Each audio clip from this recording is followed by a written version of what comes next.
নতুন বাংলাদেশ প্রশ্নে যে আমরা নতুন বাংলাদেশটা যে গড়তে চাই সেটার স্বরূপ কেমন হবে, তার ম্যাপিংটা কেমন হবে, কি থাকতে পারবে, কি থাকা উচিত না, এগুলো আমরা আসলে আমাদের শিক্ষার্থী ভাই বোনদের কাছ থেকে শুনেই আমরা নিজেদেরকে আলোকিত করতে চাই। আজকে আমরা আমাদের এখানে ভাই বোনদের কাছ থেকে আমরা শুনেছি নতুন বাংলাদেশের রাষ্ট্র বিনির্মাণে তাদের আকাঙ্ক্ষা, এবং আমরা নিজেরাও অনেক কিছু এনলাইটেন্ড হয়েছি, তাদের সাথে আমাদের আইডিয়া শেয়ার করেছি।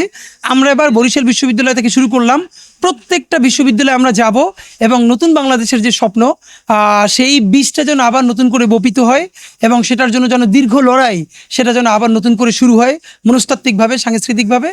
সেটা আজকে আমরা এখানে আলাপটা শুরু করলাম।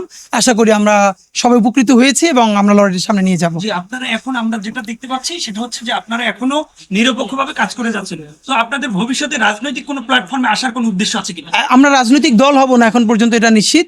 ইনকিলাব মঞ্চ পলিটিক্যাল পার্টি হবে না। এই লড়াই, যে কালচারাল লড়াইটা করছে বাংলাদেশের স্বাধীনতা সার্বভৌমত্বের পক্ষে, এটা তো এভাবে জারি থাকবে, আমরা সবাই এটার সাথে থাকবো। এরপর যদি আমাদের ভাই বন্ধুরা কখনো মনে করে ভিন্ন পলিটিক্যাল পার্টি করবে, ফাইন, সেটা তো করতেই পারে, কিন্তু ইনকিলাব মঞ্চ নিজে পার্টি হবে না।